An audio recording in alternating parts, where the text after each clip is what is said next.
नमस्कार, मैं भूपेंद्र पटवा, एकता न्यूज़ में आपका स्वागत है। चलते हैं खबरों की ओर। भगत चौक में श्रीमद् भागवत सप्ताह का आयोजन किया गया था। रुक्मणी विवाह आयोजन से श्रोता मंत्रमुग्ध हो गए। वहीं तुलसी वर्षा के दौरान लोग थिरकने पर मजबूर हो गए। इस शानदार धार्मिक आयोजन के लिए लोगों ने भगवत कथा आयोजन समिति को शुभकामनाएं भी दी। भगवान से प्रेम हो गया। आप लोगों को भी भगवान से प्रेम है कि नहीं? क्या सुन करके? कथा सुन करके और रुक्मणी ने प्रण ले लिया कि मैं विवाह करूंगी।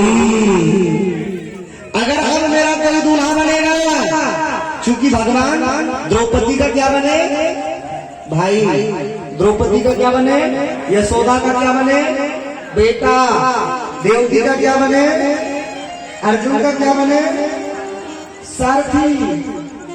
जो भगवान को जो बनाया भगवान सब बन गए। तो रुक्मणी ने कहा प्रभु आप सबकी बात मान लेते हो ना, तो अब मैं विवाह करूंगी तो केवल अपने सर्वस्व कृष्ण से करूंगी। आप मेरा पति बन जाना, आप मुझसे विवाह कर लेना।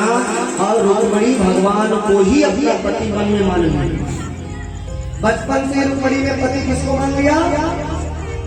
पति रूप में भगवान को मन में धारण कर लिया। और बेटियां कैसे बड़ी होती हैं माँ बाप को पता चलता नहीं है। धीरे से रुक्मणी बड़ी हो गई। भीष्म जी चाहते थे कि रुक्मणी का विवाह द्वारिकाधीश से हो जाए। वो बोला कि मैं रुक्मणी का विवाह काले कलूटे से नहीं करूंगा। उसमें गुण ही क्या है? गैया चराने वाला ग्वालिया सारा बचपन केवल चोरी किया और अंत में जरासंध से भी हार के समुद्र का शरण ले लिया। ऐसे डरपोक से मैं अपने बहन का विवाह नहीं करूंगा। और गया लड़का ढूंढने के लिए, सुबह गया शाम को वापस आया, बोला परसों बारात दूल्हा बन के कौन आ रहा है? बोला शिशुपाल। दूल्हा बन के कौन आ रहा है? शिशुपाल। और रुक्मणी जी को जैसे पता चला कि मेरा विवाह शिशुपाल से होने वाला है, आहा, रुक्मणी जी फूट फूट करके रोने लगी और गई कन्हैया के चरणों को पकड़ ली। ए मेरे कृष्ण, मैंने बचपन से तुम्हारी कथा को सुना है। मैंने सच्चे हृदय से तुम्हें पति रूप में प्राप्त करने के लिए अपने मन से शिशुपाल आया। मैं अपने गर्दन पे तुम्हारे चरणों में चढ़ा दूंगी। तुम्हारे अलावा मैं किसी और को नहीं करूंगी।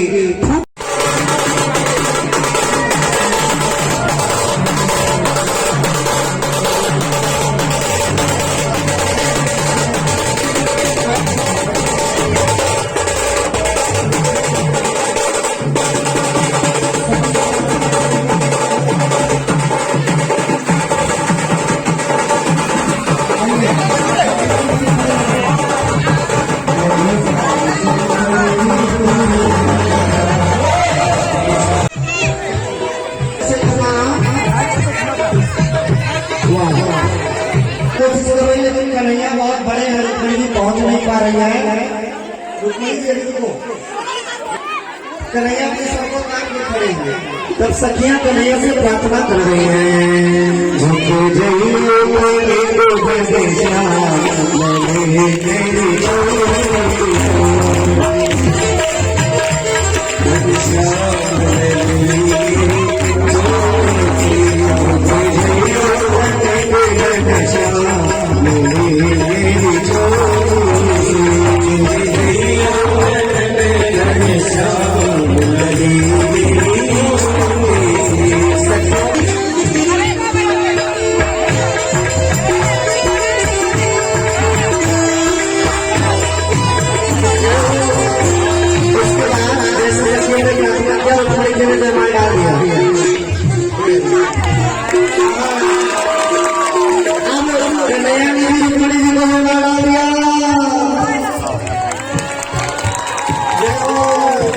भगवान ने रुक्मणी का हाथ पकड़ा।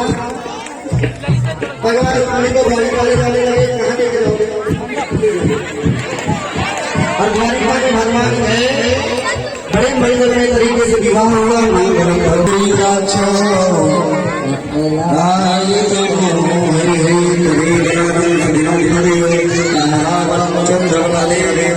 विद्या बल बल रुक्मणी कृष्ण बन गए। श्री शुक्लाचार्य जी कह रहे हैं परीक्षित, भगवान का प्रथम विवाह रुक्मणी जी के साथ हुआ। किसके साथ? रुक्मणी जी के साथ। इन्होंने कहा रुक्मणी जी कौन है? कौन है रुक्मणी जी? थोड़ा आप परीक्षित जी कहते हैं रुक्मणी जी के बारे में बताइए। भगवान ने जिनसे विवाह किया और किस प्रकार से रुक्मणी जी से विवाह हुआ। तब श्री शुक्लाचार्य जी वर्णन करते हैं, राजा सीद भीष्मको नामो विदर्भाधिपतिर्महा तस्य पंचा भवन पुत्रा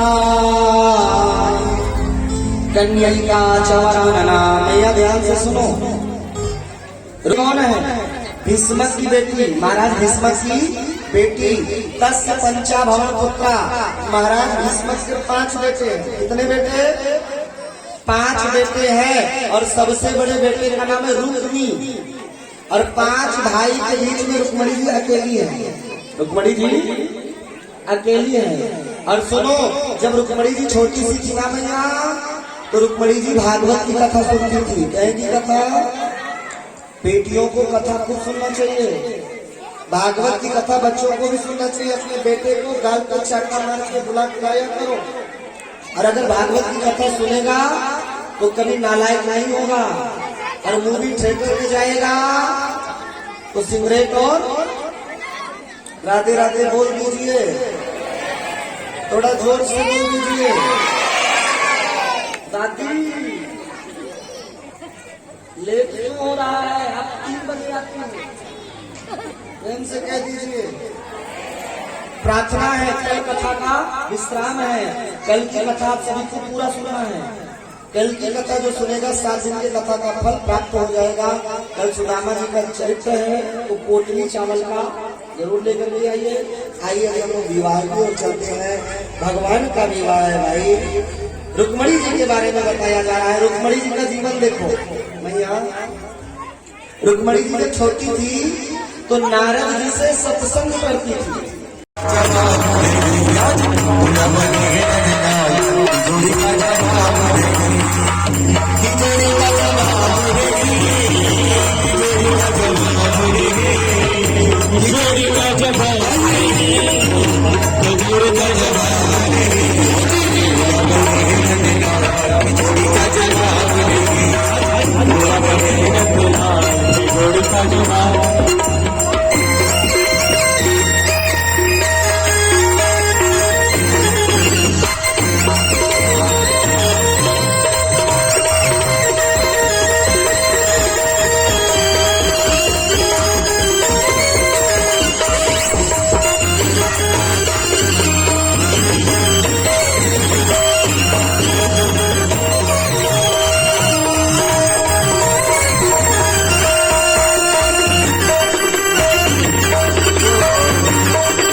एकता न्यूज़ में आज बस इतना ही। अगले बुलेटिन में फिर मिलेंगे, तब तक के लिए नमस्कार।